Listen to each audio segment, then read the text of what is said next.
Has Brett Yormark figured it out?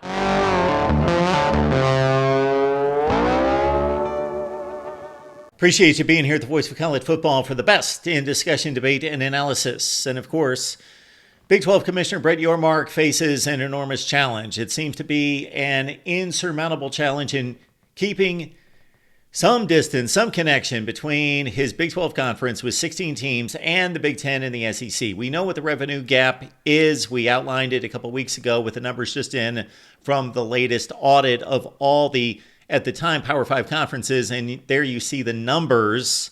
And this is before the Big 10 media deal, a record deal, $8 billion with Fox, NBC, and CBS kicks in next football season. All right. What is Brett Yormark going to do to keep the Big 12 relevant, especially when we consider for the first time in history, the conferences are not splitting evenly playoff and postseason distribution of revenue.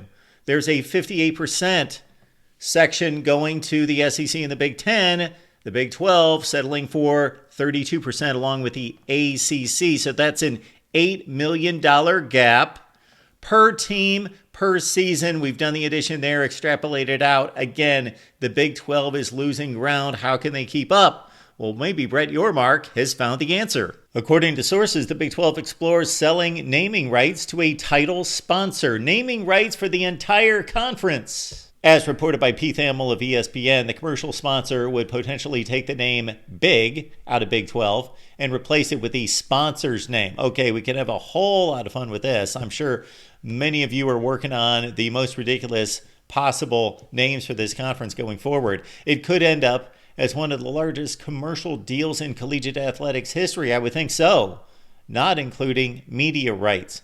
The conference, which has explored this option for the past 6 months, has had in-depth discussions, and a decision is expected in the upcoming months.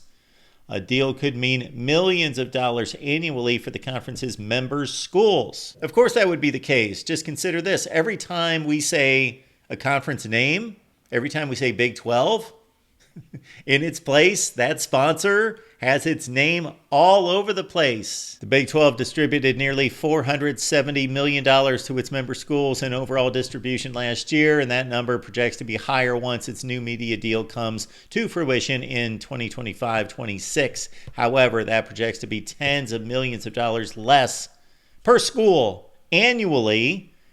So that just adds up year after year after year after year in comparison to the Big 10 and the SEC. The Big 12 has also been in discussions with private equity firm CVC Capital Partners for a stake in the league between 15 to 20%, sources confirmed to ESPN.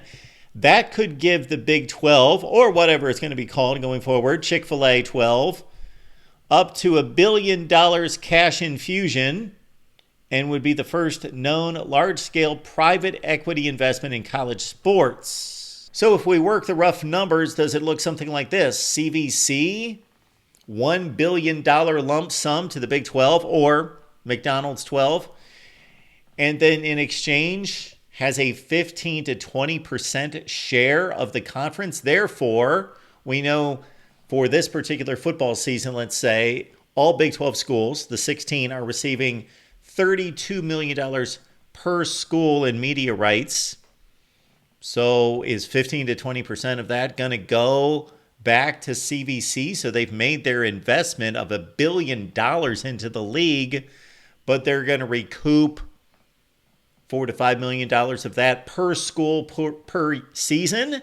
That would be $80 million coming back to CVC forever.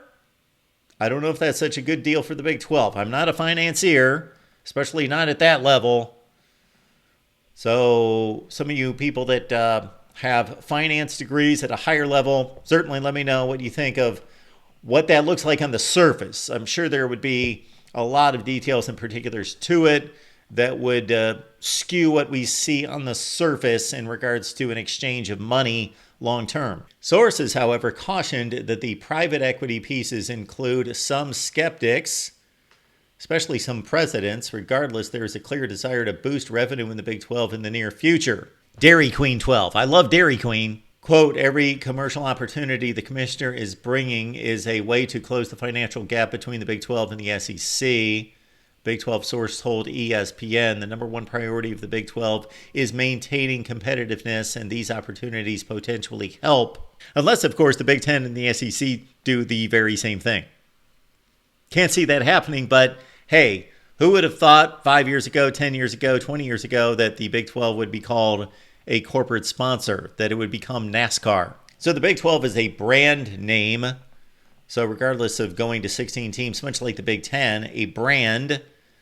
But once you lose the big off of the brand name that was originally established back in 1996, and for the Big 10, well before that, if you're going to put a sponsor name in there, then why even keep the 12? I don't know what the look of this is going to be. I can't wait to hear in the comments section your recommendations for what sponsor should step up to sponsor the Big 12 and take over naming rights, first ever in collegiate athletics, of an entire conference. Again, comments below. Please like the video and subscribe right here at the Voice of College Football for the very best in discussion, debate, and analysis. See you next time.